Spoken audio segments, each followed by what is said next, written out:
Very good afternoon.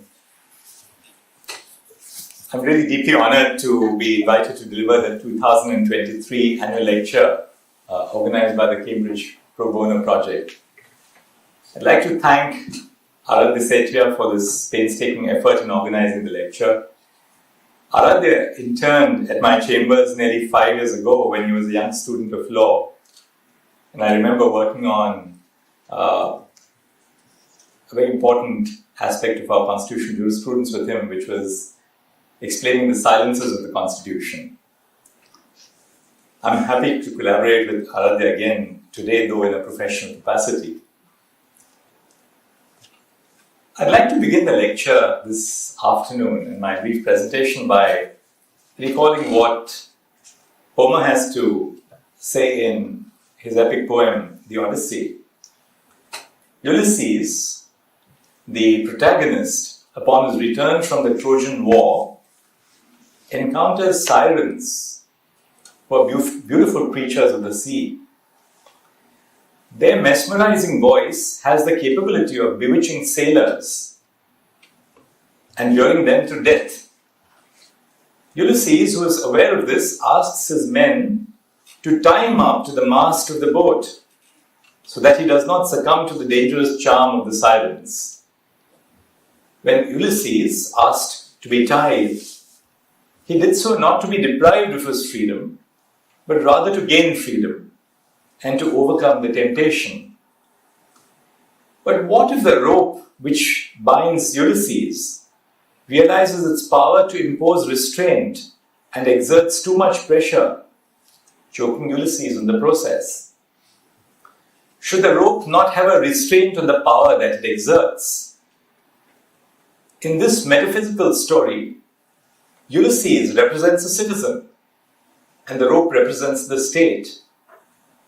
In the course of my presentation this afternoon, I will try and discern the relationship between the state and the citizens by referring to the relationship between constitutional structure and constitutional rights. I'll do so by focusing upon 4 key aspects of this relationship. First, constitutional processes. Second, institutional arrangements for governance. Third, the scrutiny of actions as envisaged by and implicit in our constitutions. And fourth, the participation of citizenry in a democracy. Now, similar to Ulysses, citizens across the world handed over a few rights to create a state. In doing so, they diminished their right to be free citizens, untrammeled by external forces. In exchange, the state is reposed with the duty to protect the life, liberty, and property of citizens. In today's world, this agreement between citizens and the state is entrenched in the form of a modern constitution or a not so modern constitution. However, constitutions do not merely recognize the rights that citizens hold, but they also ascribe the rights that they ought to hold in modern civilization. The Indian Constitution, for example, is an instance of an aspirational constitution. It recognizes the rights that citizens held before the adoption of the Constitution. In fact, we have held that the right to life was not something which was conferred by the Constitution, but it was recognized by the Constitution. So that even if the right to life is now suspended, as during the course of an emergency, that does not mean that your right to access judicial remedies stands suspended. So on the birth of the Constitution, as all of you are very well familiar, you had practices like untouchability or sati, the burning of a widow on the pyre of a husband. The Indian Constitution sought to overhaul the existing socio-political order that was entrenched in the vices of discrimination and arbitrariness, to create a new order embedded in the ideals of justice, liberty, equality, and fraternity. Another example of an aspirational, or what is otherwise called a transformative constitution, is the South African Constitution. The patterns of social political and economic life in South Africa were influenced by apartheid. Access to public areas, permissible relationships, political participation, among other things, was restricted based on colour. Much like the Indian constitution then, when the South African constitution was adopted, it sought to shape a new socio-political order. A plethora of rights which were not available earlier were recognized.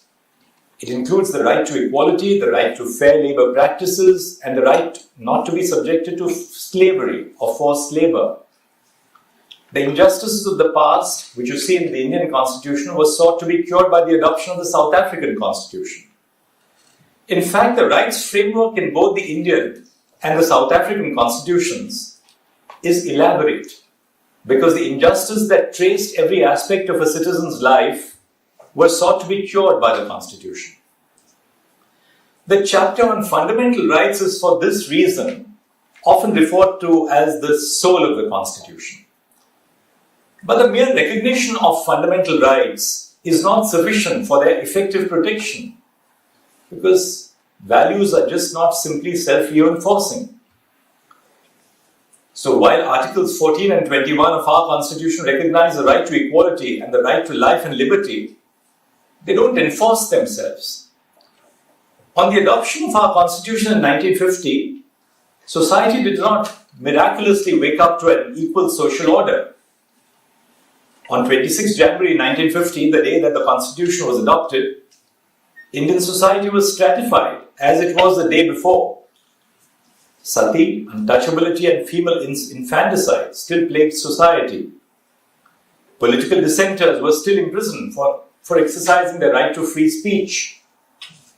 But with the adoption of the Constitution, the state was entrusted with a duty, the affirmative obligation to create a society premised on the principles of social, economic, and political justice.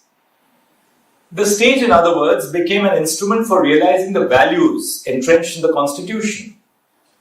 By their very nature of the duty which is placed on the state for realizing constitutional values, the state loses the face of neutrality. The state is expected to act in accordance with the Constitution, which has already charted out a specific plan for the attainment of social, political, and economic justice. The Constitution, by espousing certain values, goads the state towards their fulfillment. We might as well ask ourselves the question, how does the state give effect to these constitutional values? Is it sufficient if the Constitution grants rights to citizens and places a corresponding duty on the state to enforce such rights? George Orwell's fable, The Animal Farm, throws light upon the issue that I am attempting to now elucidate. In the fable, in Manor Farm, the animals rebel against their human owner. After a successful revolution overthrowing the humans, they adopt the 7 commandments. One of the commandments is that all animals are equal. However, Napoleon, the pig, establishes an authoritarian regime. Napoleon demands that the hens hand over their eggs to be sold. When the hens deny it, they are starved and later slaughtered. Similarly, though it was the idea of Snowball, another pig, to establish a windmill to ease the workload of the animals, Napoleon takes the credit for the idea, thus distorting the truth. Orwell ends the fable with a message: all animals are equal, but some animals are more equal than others. Why were the 7 commandments not sufficient to protect the rights of animals? The governance in Manor Farm fell apart because there were no entrenched rules or institutions for governance. The lack of these rules led to an arbitrary exercise of power, radically altering the very content of rights themselves. My argument is that the rights regime in the Constitution, similar to the 7 commandments, would only be, as Justice Scalia calls it, a parchment guarantee. if the Constitution does not establish a structure that effectively checks the exercise of power and the abuse of power. That is why, for the Constitution to stand the test of time, it is necessary that alongside assigning a duty to the state to protect fundamental rights or fundamental values or freedoms, it must also establish other institutions to create a system of governance. The system of governance which is envisaged in the Constitution is as important a component of constitutionalism as much as the rights framework, because it places a check to ensure that the state exercises its power fairly. The expansion of the rights framework would be insignificant if the Constitution prescribes a weak form of governance that does not ensure that the state exercises its power fairly and equitably, or if the judiciary interprets constitutional silences and interpretative gaps in a manner that would weaken the system of governance. Constitutional theorists, on the heels of Montesquieu, opined that a strict separation of powers between different institutions of governance is the best method of assembling power. Scholars belonging to this school of thought, and there are still plenty of them today, believe that Parliament is supreme and that the courts do not have the power to strike down legislation.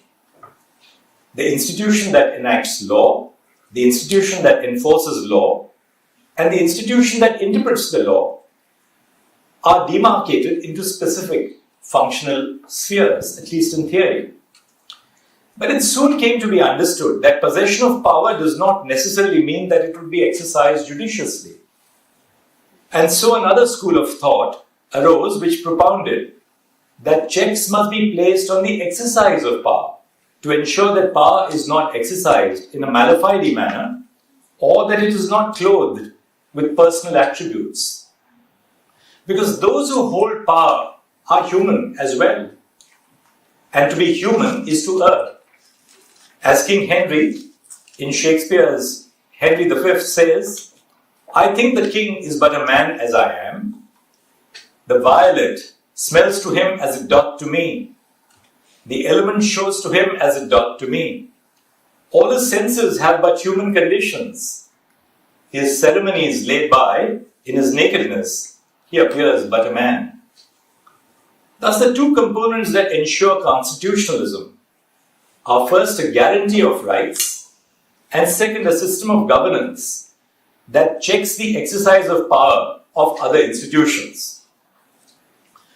The system of governance in turn has two components: constitutional processes and institutions of governance which are vested with powers and duties. The existence of a guarantee of rights and a system of governance have been understood to infuse the principle of constitutionalism as early as the 17th century. In 1776, the town of Concord, Massachusetts, resolved that a constitution in its proper idea intends a system of principles established to secure the subject in the possession and enjoyment of their rights against any encroachment of the governing part.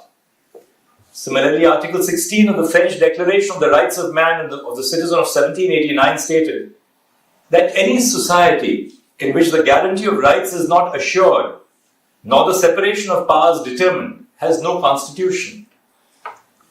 The Indian Constitution is structured along the two ideals which I have just briefly adverted to. Part 3 of the Constitution recognizes the rights of citizens and persons.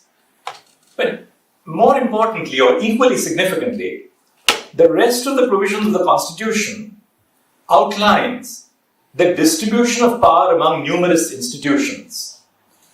The Constitution demarcates the scope of power of the executive, the legislature, and the judiciary. Each institution is intended to place a check on the exercise of power by the other institutions.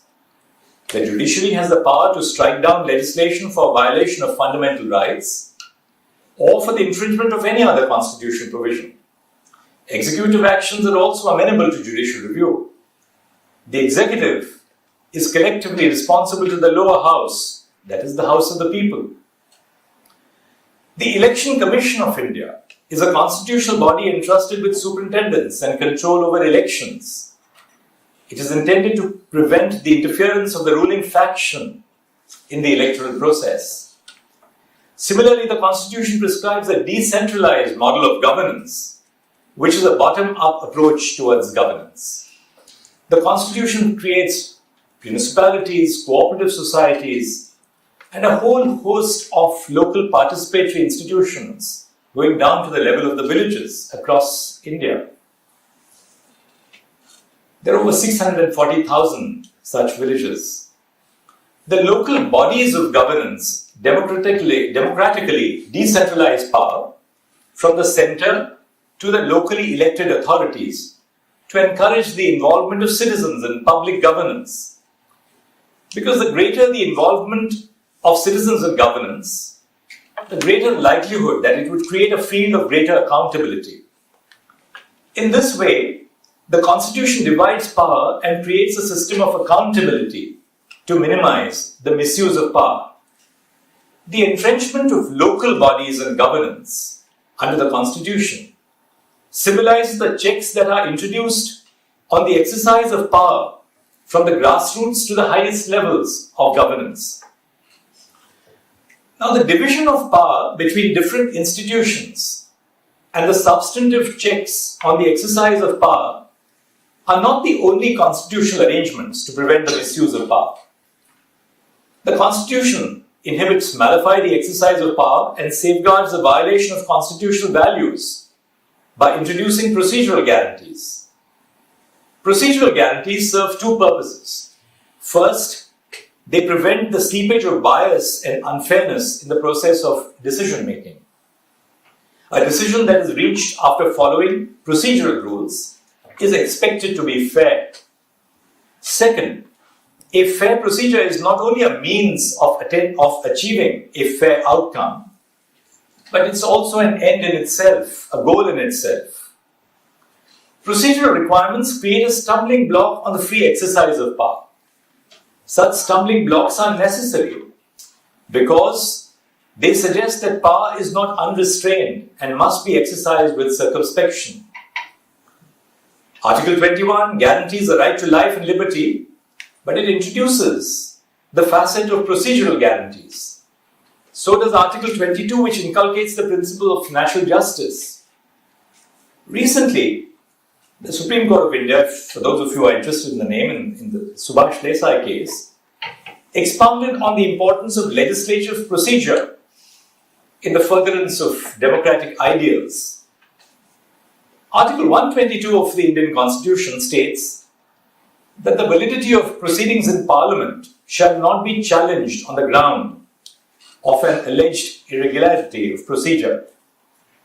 The issue before us, less than a month ago, was related to the scope of judicial review of procedural infringements in Parliament, chiefly by the Speaker. The court recognized that legislative procedure serves two objectives. First, it enables deliberation on the floor of the House, and such deliberation produces better outcomes that are more compatible with constitutional values. Second, it creates a system to check the power exercised by the incumbent government. Writing for a 5-judge bench, I held that a violation of procedure that subserves one of the objectives recognized above and which is necessary for the sustenance of democracy would render the action invalid, and that the bar in Article 122 shall not apply to such cases. Thus, it is imperative that procedural requirements entrenched in the Constitution or otherwise must be understood in terms of the broader purpose that they serve of safeguarding constitutional values and checking the abuse or exercise of power. In that case, we are called upon to decide as to whether the Speaker had correctly recognized the whip in Parliament. And we held in the state legislature, and we held that the Speaker, in exercising his discretion to recognize a whip on the floor of the House, had acted contrary to constitutional values, and therefore this was not just an irregularity of procedure, but something which could be reviewed by the court. Now, constitutions also introduce stringent procedures to safeguard higher constitutional values. A gradation in the rigorousness of the procedure indicates that procedural guarantees do indeed aid in checking the exercise of power. A more stringent procedure is prescribed to check the abuse of higher constitutional values. For example, Article 368 of our Constitution, which prescribes the procedure to amend the Constitution, stipulates that an amendment to the provisions of the Constitution shall require a two-thirds majority in both houses of Parliament. However, an amendment to certain provisions that deal with the scope of the legislative power and the executive power of the states or the power of the judiciary requires a special majority. That is a majority of two-thirds of the members of Parliament and a ratification by the legislature of at least half of the Indian states. In other words, the Constitution introduces a stringent amending procedure to safeguard the autonomy of the states, which to my mind is an important facet of federalism. Another important example of constitutional entrenchment of a stringent procedure to safeguard constitutional principles is traceable to the ordinance-making power of the President. The President at the centre, the Union government, and the Governor in the states have the power to promulgate a law on the aid and advice of the Council of Ministers when either of the houses of the legislature are not in session. The ordinance-making power of the executive is a departure from the parliamentary form of governance and representative democracy, which are chief values of our Constitution.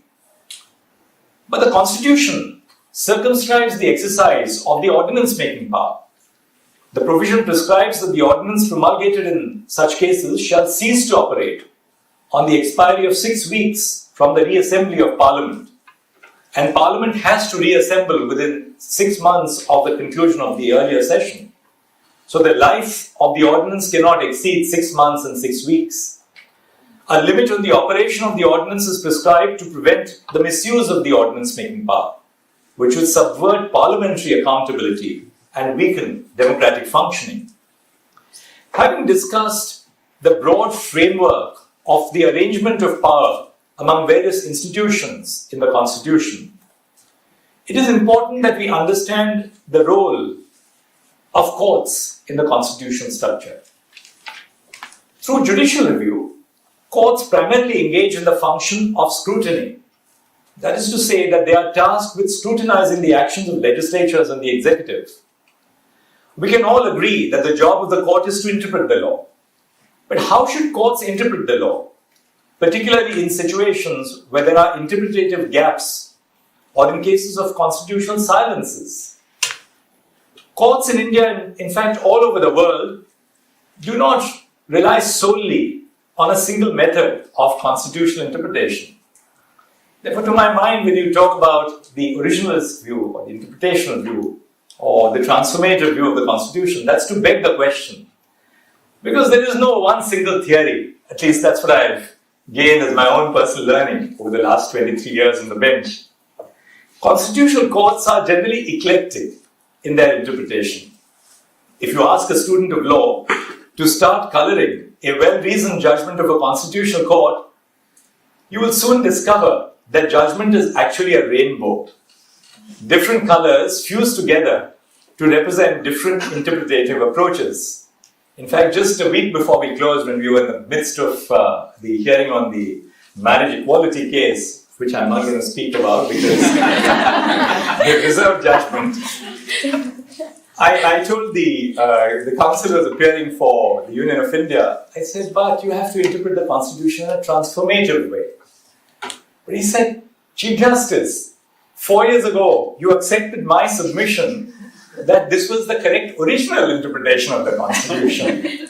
To which I responded, but there's no one single theory that we espouse as judges. We look at the original text as well, but we also look at the transformative potential of the Constitution.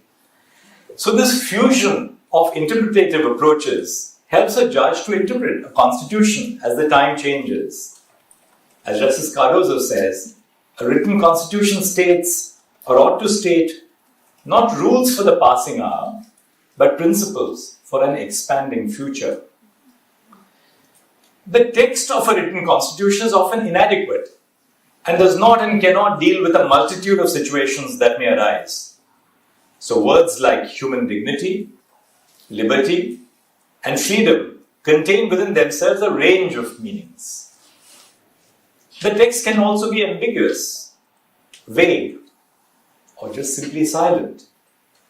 Even a detailed constitution such as the Indian Constitution may be found to be insufficiently explicit on particular contestations of power. The Indian courts were initially captivated by the idea that the written text or the black letter of the law was the only guide to constitutional interpretation. But gradually we moved beyond the plain text. Rather than focusing on a singular textual provision, we began looking at all parts of the Constitution together and their relationship with each other, the values that those parts espouse, and the purpose that they serve. Courts have expansively interpreted fundamental rights by reading derived rights into the Constitution. For example, the right to speedy justice, the right to environment, the right to a livelihood, the right to health have all been read into the due process or Article 21 guarantee. The Indian courts have recognized that the right to life and liberty can be effectively protected only when an umbrella of other rights that it encompasses is recognized. In 1970, the Indian Supreme Court, in the very famous and well-known judgment in Keshwananda Bharati, held that Parliament does not have unbridled power to amend the Constitution, and that the basic structure, that is, the values of the Constitution that form the basis of the Constitution, cannot be abrogated by constitutional amendments. However, in spite of the decision in Keshwananda Bharati, the Indian courts have been rather reluctant to interpret provisions that deal with structural arrangements of power based on constitutional values. That is quite surprising. I assume that one of the reasons for this relative reluctance is the understanding that the Constitution is primarily a document that protects the rights of citizens, and thus it is only acceptable to branch beyond the text to interpret the rights regime. However, as I discussed earlier, the structural arrangements of power within the Constitution are as important a component of the Constitution as the rights regime. One cannot be effective simply without the other. It is thus imperative that courts interpret constitutional silences across various provisions relating to structural arrangements of power based on the values of the Constitution. In simple terms, let me use the example of a rope to elucidate the importance of constitutional values. A rope is manufactured by twisted strands of hemp or nylon. Each strand joins forces with the other to give shape and form to the rope. The form of the rope would not remain the same if even one of the strands of the rope is detached. Similar to how the numerous strands of the thread form the rope, the numerous values entrenched in the provisions form the Constitution. And they do not necessarily pull in the same direction. Very often they are pulling in divergent directions. But that adds to the strength of the rope, which forms the fabric of the Constitution. An alteration which includes an alteration through interpretation that is contrary to even one of these numerous values would render the Constitution unrecognizable. It is beyond the scope of my lecture today to delve into how the courts must identify these values. I will now instead focus on how the courts have safeguarded constitutional structure and in turn constitutional rights by adopting an interpretation that furthers the values of the Constitution. Before discussing a fairly recent judgment of the Supreme Court of India, where it has adopted such an approach, I think it is necessary that I touch upon the decision of the UK Supreme Court in Miller 2. In Miller 2, as we know, the UK Supreme Court set aside the proclamation proroguing Parliament, issued by Her Majesty the Queen, on the aid and advice of the Council of Ministers. The Supreme Court held that the prorogation had the effect of preventing the ability of Parliament to carry out its constitutional functions as a legislature, as the body responsible for the supervision of the executive. That is, the prorogation frustrated the principles of parliamentary sovereignty and executive accountability. The UK Supreme Court in Miller 2 used core constitutional values to test the validity of the actions of the executive. By doing so, the court did not dislodge the structural arrangement of power in the UK polity. Rather, it had re-established the principle of limited government. Let me now discuss the decision of the Supreme Court of India in comparison on the ordinance-making power of the executive through the President and the Governor, which is an exception to the rule that laws are enacted by the legislature, which constitutes the representatives of the people. As I said a short while ago, by entrusting the authority to promulgate ordinances on the President and the Governor, the Indian Constitution in that sense has made a departure from the principle of parliamentary governance. In Krishna Kumar Singh, the second case, the Supreme Court of India rejected a textual reading of the provisions which provided that ordinances would have the same, quote-unquote, force and effect as an act of parliament. While interpreting these words, namely same force and effect, the court reasoned that the ordinance power was not a prerogative of the executive, but was subject to a condition precedent and a condition subsequent provided in the text. The condition precedent requires the executive head to be satisfied that such an action was necessary in the circumstances and an immediate action needs to be taken. These phrases contributed to the court's understanding that the ordinance power must be exercised only when certain narrowly circumscribed conditions exist. If these conditions are not met, the exercise of the ordinance-making power would be invalid. The court restricted the ordinance-making power since it is an exception to Parliament's exclusive competence to enact laws, and since it dislodges the principle of representative democracy. The conditions were understood to strictly circumscribe the power of the executive to make laws in a parliamentary democracy, where the executive is collectively responsible to the legislature. As I mentioned a few minutes ago, the judicial process enables a scrutiny of the actions of the legislature and the executive. However, the process of scrutiny is not the domain of courts alone. The values prescribed in the Constitution are in numerous instances potentially conflicting. For example, the Indian Constitution is riddled with rights or conceptions of rights that conflict with one another. On the one hand, the right to equality of every citizen is recognized by the Constitution. What does equality mean? Does it mean really just formal equality? On the other hand, marginalized sections of society such as women and those belonging to the backward castes are granted reservations or affirmative action in education and government employment and in the legislatures. Prima facie, to some, it might appear that there's a conflict between individual rights and group rights.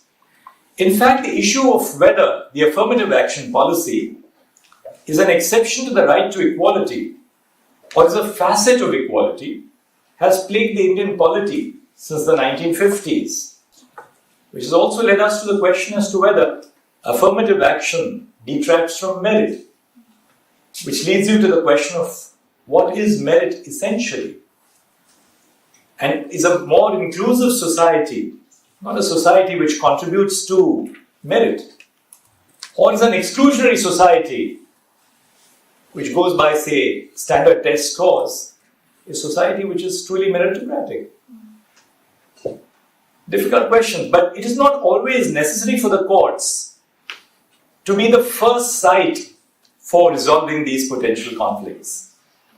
Every institution of governance has a responsibility towards promoting the values of the Constitution and resolving the conflicts between these values in a manner that promotes the identity of the Constitution.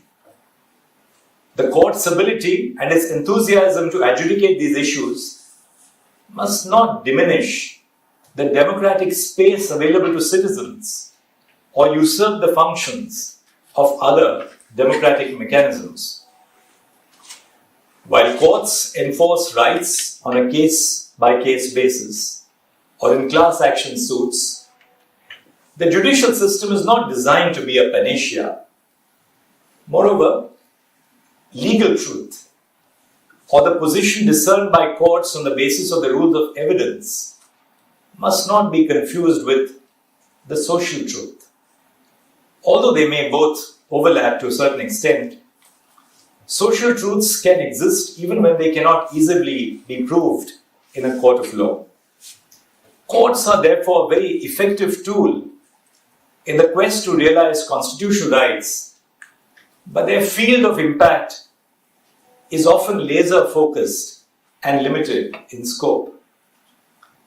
Everyone here will agree with me when I say that to be equal is not only to be equal in the eyes of law, although that is no doubt an important facet of equality, but to be treated as equals by our fellow citizens.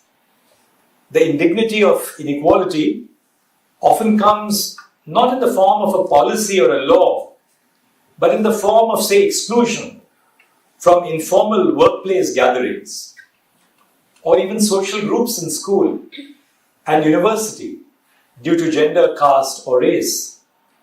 One of the biggest challenges that we collectively face is how we surmount issues of this nature, where there is no violation of a legally enforceable right in the traditional sense.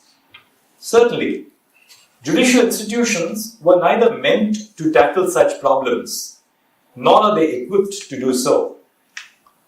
The issue with framing all social and political issues in the language of rights and resorting to the courts to resolve these issues is that it reduces the constitutional space envisaged for other democratic mechanisms.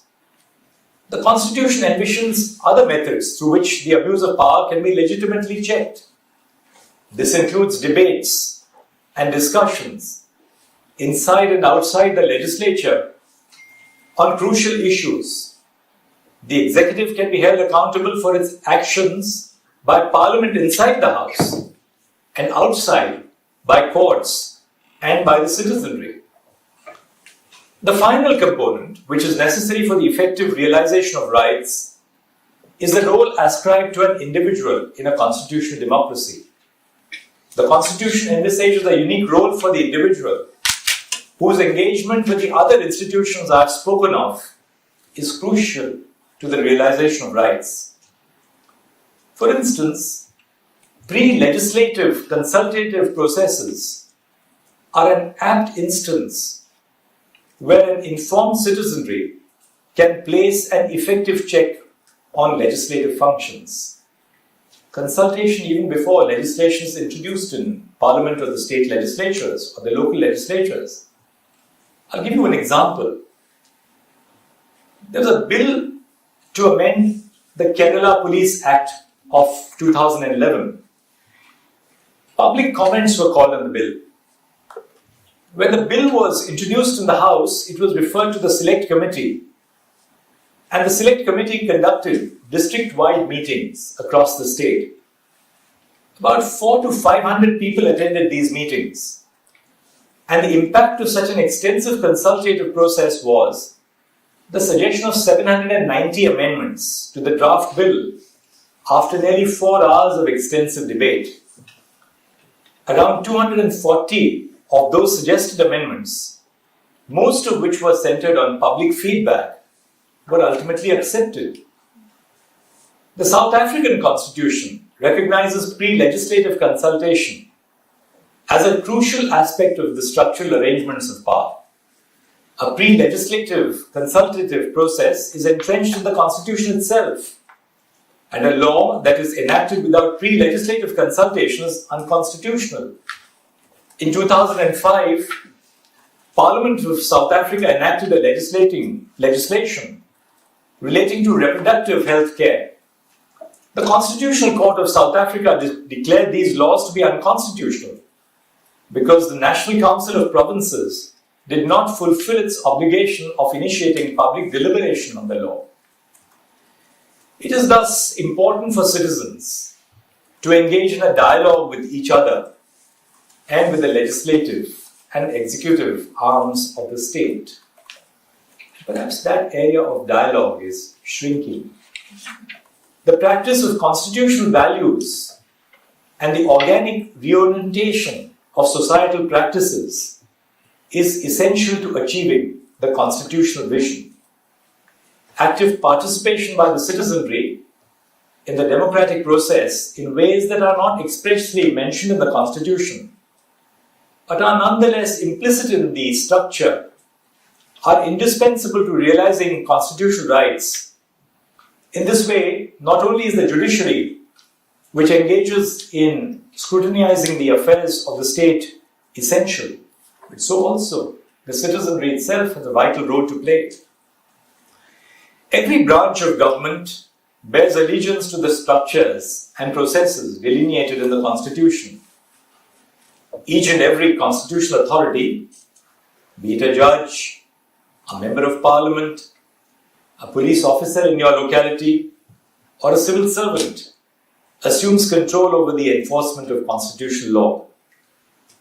Beyond constitutional authorities, though, it is individuals and communities who themselves play an indispensable role in the aim to achieve constitutional rights. It is only by valuing both constitutional structures and constitutional rights that an enduring constitution could be created.